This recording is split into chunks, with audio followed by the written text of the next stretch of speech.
Yo guys, what is going on? It's your boy Miguel here, and today we're going to be reacting to World War II Oversimplified Part 2. So make sure you guys check out Part 1 if you haven't already. And yeah, I'm pretty excited. Let's just get right into it, right off the bat. Let's go. An online learning community. Stick around until the end of the video to learn how you can get an exclusive deal just for Oversimplified viewers. This is actually really interesting, by the way. I'm actually getting really entertained by these videos. Very educational as well. So what else is happening? Well, when I said Britain was all alone, that wasn't entirely true. Many Commonwealth nations and other allied colonies had joined the war in Britain's support. They would play a key I think this is... Bro, look at Canada's flag, bro. Yeah, this is Canada's flag back then. role throughout the war, particularly in the African and Italian campaigns. On the Axis side, Germany, Italy, and Japan signed the defensive tripartite pact, bringing their military alliance even closer together. The Soviet Union's war against Finland should have been an easy victory, but it became a humiliating struggle, and the military ineptitude was put on full display. Yeah. In the end, they did force the Finns to sue for peace. Bro, Finland's so inspirational, man. They literally fought so hard against the Soviets. Soviets were like one of the best militaries in the world at this time, bro. If not the best, actually. Then they continued their honorable Finns are hardcore, man. Shout out Finland. Campaign of pushing around much smaller countries by annexing the Baltic states and part of northern Romania. France's colonies in equatorial Africa were like, heck no, we aren't going to join the Germans, and they all pledged their allegiance to free France, except for Gabon, which had to be taken by military force. The Allies also tried to capture the strategic port of Dakar, but that ended in failure. Mussolini had seen Hitler's successes, and he thought now it was Italy's time to shine, so he tried to take British Somaliland, and that went pretty well. Then he tried to take Egypt, and that went less well. Then he tried to take Greece, and that went really badly. Churchill began referring to Italy as Europe's soft underbelly. He began favoring a military campaign. Yeah, bro, Mussolini got greedy, man. He didn't even have to invade Greece, bro. From the south and started sending British troops to Greece.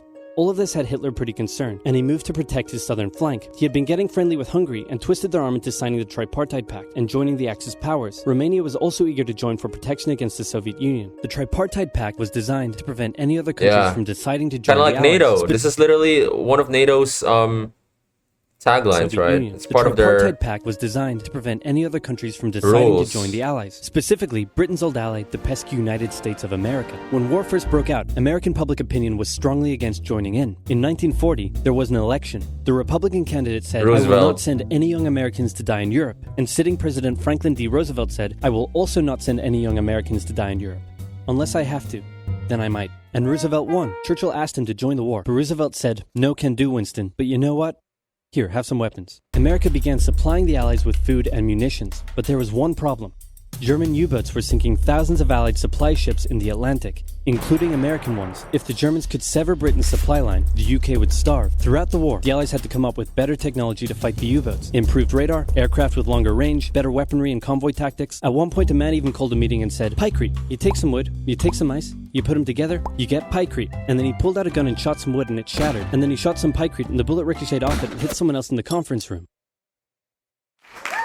Then they tried to make a Pykrete aircraft. Wait, is this real, bro? Did this actually happen?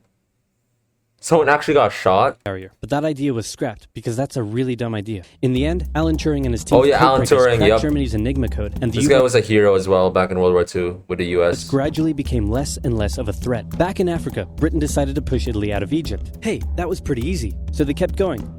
Hitler realized he was going to have to finally step in and do something. He went to Bulgaria and Yugoslavia and said, hey, I'm going to move troops through you to get to Greece, so either join us or, you know, be invaded. Bulgaria opted to join them. Yugoslavia opted to be invaded. Then Greece finally fell to the joint German-Italian invasion. The British had moved troops from North Africa to fight in Greece, which helped Rommel and his tank divisions push the British back to Egypt, and they could have kept going, but a small, mostly Australian force held out under siege for 8 months in Tobruk, denying the Germans a strategic port city and disrupting their supply line. Damn, Australia rolling, bro. The British didn't seem like any real threat for now. Hey, Soviet Union. Oh, here it goes.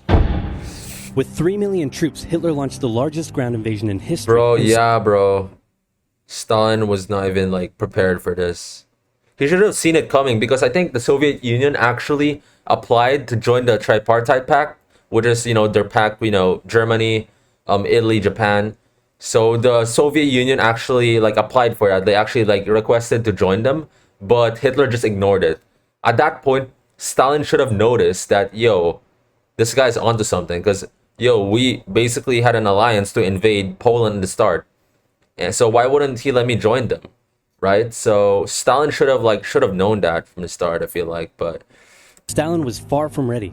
Both Churchill and Roosevelt had warned him of an impending attack, but he dug his head in the sand and the Soviets didn't stand a chance. Germany made staggering progress, with huge encircling movements capturing mind-boggling numbers of Russian troops. 250,000 at Bialystok. This is present-day Belarus, Minsk.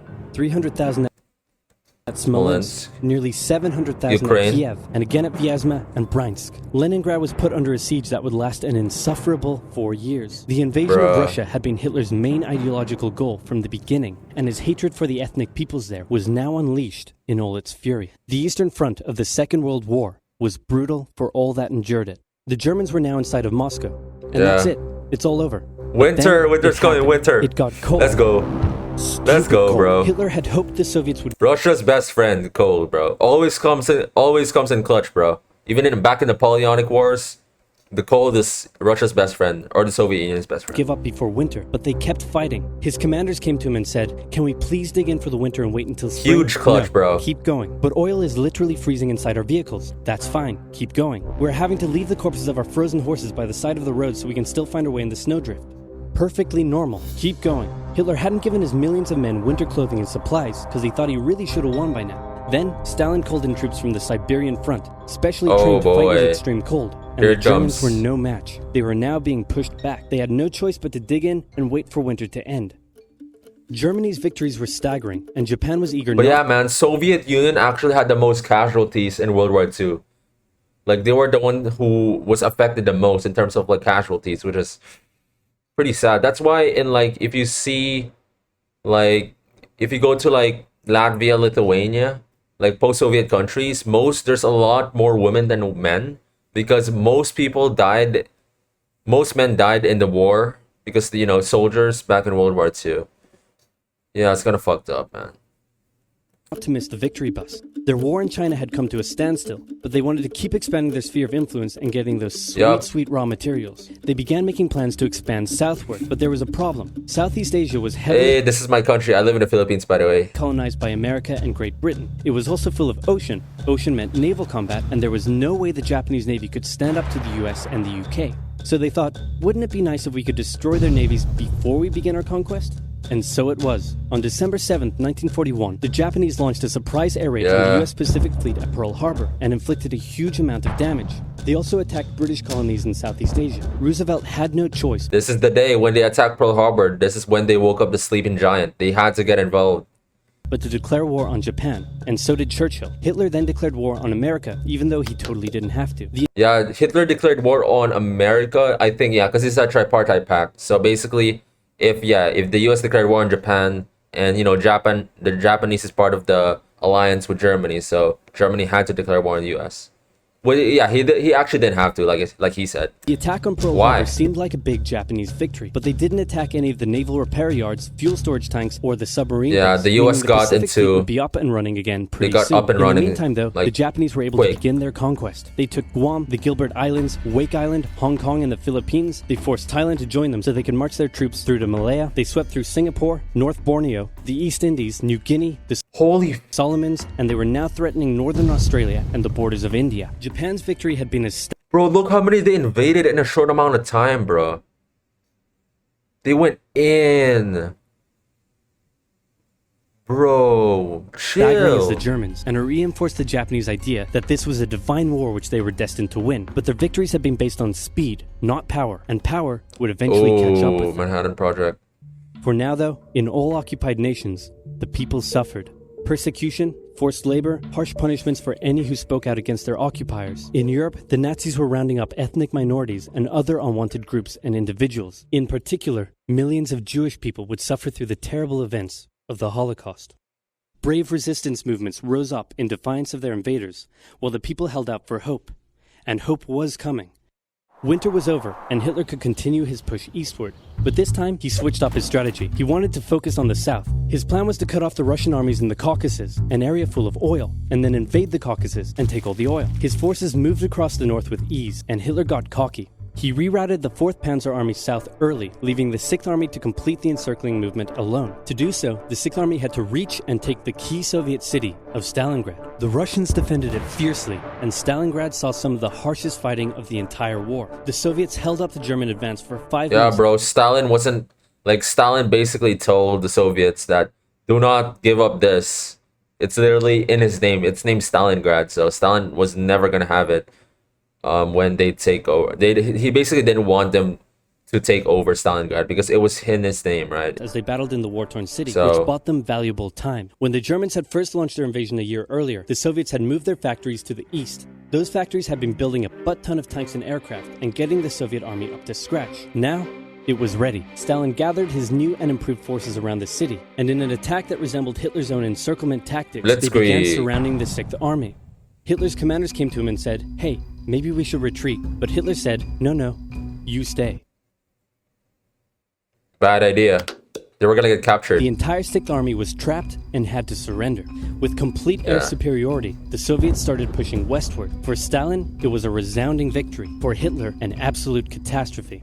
Things also weren't looking too good for Hitler elsewhere. With America now in the war, Allied bombing over German cities reached devastating levels. In Africa, the British had pushed Rommel back again. Then they were pushed back again, and finally, after a decisive battle at El Alamein, and with American and British troops arriving in the west, the Germans and Italians were squeezed out of Africa. Japan was also already seeing its rapid success being turned around. They attempted to take the island of Midway, but the US Navy was ready Oh yeah, bro, when this was, I think Montemayor, which is another YouTuber, made a video about Midway. It was so good, bro. I suggest you guys watch it. Just search Montemayor Midway video. It was such a good video, so educational. But yeah, man, this was like a turning point of the Japanese, man. The US absolutely destroyed the Japanese fleet. I think there was like 3 carriers sunk or 4, and then 1 left. It was damaged too. It was crazy. For the attack, and they sank Japan's carrier. Actually, they sank a lot of them. It was 4? 2040 naval aircraft destroyed. Holy sh! It was a battle from which the Japanese Navy would never recover. British, I thought it Indian, was and 3 Chinese actually. troops held the line in the harsh jungle terrain of Burma, and the Japanese suffered losses in the Solomon Islands and New Guinea. They began to realize they were not invincible. With the Axis out of Africa, it was a the turning Allies had point to for the decide their Japanese next at move. that point. Churchill still wanted to attack from the south, while the Americans preferred a full sea invasion in northern France. All right, said the Americans. We'll do it your way. They're gonna land Allied forces Sicily. successfully landed in Sicily and began Italy, moving north. They also carried out bombing raids over Rome. The thing was, many of the people in Sicily had relatives living in America, and they greeted the American troops quite warmly. With the war reaching home territory, most Italians just weren't that into it, and Mussolini was suddenly very unpopular. He was voted out by his own fascist Grand Council and was toppled from power. Italy immediately began negotiations for surrender. Hitler wasn't surprised and had already sent reinforcements southward. In an operation he ironically called Operation Axis, German troops quickly disarmed Italian troops in the north. The Allies continued fighting the Germans up through Italy, but then winter set in, meaning mud, and everything slowed to a halt. All right, said the Americans, let's do it our way as well. Germany had made itself a lot of enemies, and millions of Allied troops had been gathering in England as factories literally worked around against the clock everyone. producing the war material needed for a super crazy massive the likes of which the world has never seen before invasion of Europe. The Germans knew an Allied invasion would come, but they didn't know where it would land. Thanks to Allied deception tactics, they thought there was a pretty good chance it would come at Calais, but the Allies were really going to land in Normandy because it was less fortified and the Battle of beaches were Normandy? less. Under the careful planning of General Dwight D. Eisenhower, the invasion that had been long in the making was just about ready to go. Just one thing was preventing the launch: the British weather. For a short while, everyone sat around waiting for a decent day, and then it came. On the night of June 5th, over 1,000 bombers took off and raided coastline defenses, while paratroopers were dropped inland. This was at nighttime too, which was like, ooh, it was scary, bro. A bit of a chaotic operation, tasked with sabotaging defenses and capturing key bridges to stop any German reinforcements from reaching the beaches. Early the next morning, the barrage came, as Allied ships fired a huge number of shells at the German fortifications, and then the landings. The Americans at Utah and Omaha, the British at Golden Sword, and the Canadians at Juneau. It was a tremendous struggle with a great loss of life, particularly at Omaha. Yo, look at this, bro. Look how... These are all ships. Those are tanks rolling.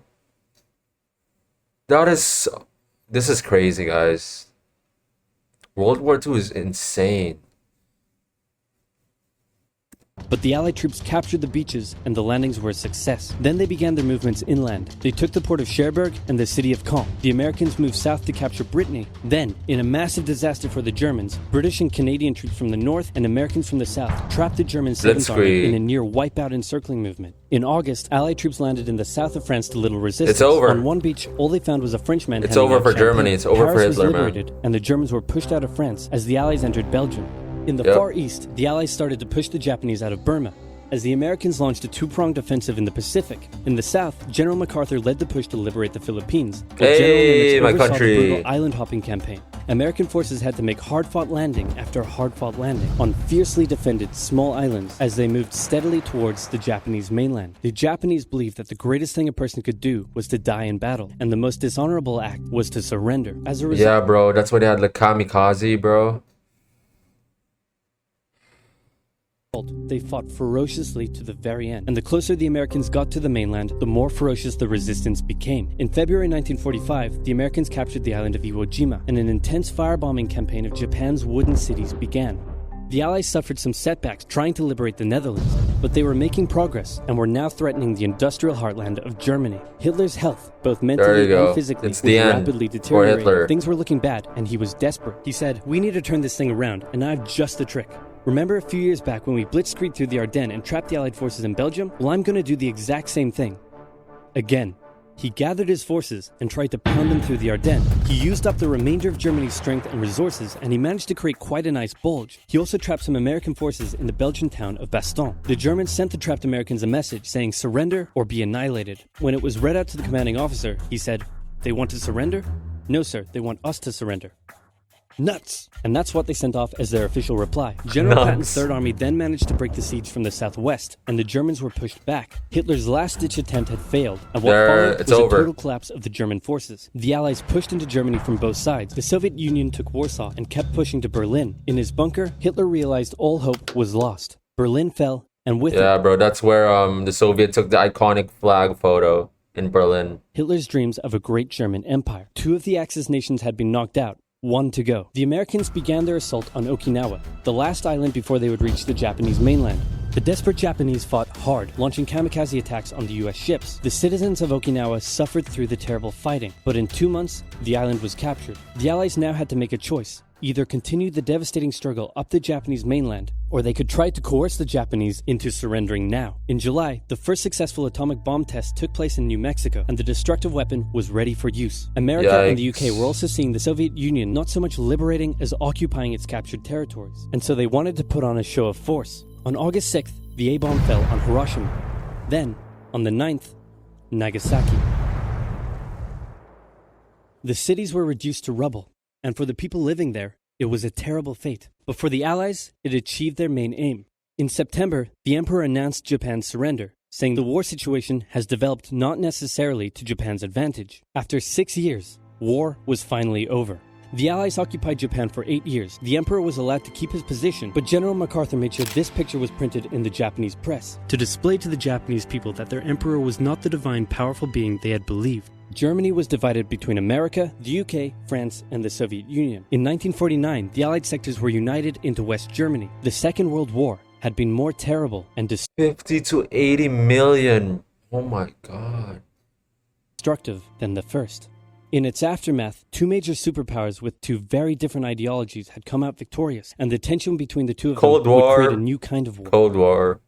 A very, very cold one. Wow, Churchill, that looks just like me. And your app is doing really well. Sponsor. But, wow, man, world wars are so useless, man. Bro, 50 to 80 million died in World War II. That's crazy. But yeah, after this, it was a Cold War. But still, World War II is nuts, bro. But yeah, that's gonna wrap up this video. Shout out Oversimplified. This was a very entertaining and educational video. Like, dead ass. If this was in my school, like, if schools were taught like this, like just simplified like this and animated, I would be interested in actually school. But yeah, this was an amazing, bro, because it's like history. Usually people find history boring, right? But when people make history like this, like oversimplified and then animated and everything, it's like very entertaining. So this is a W video, man. W video. Shout out Oversimplified. W video. Thank you guys so much for watching. That is basically World War II Oversimplified. Yeah, I'll see you guys next video. Peace.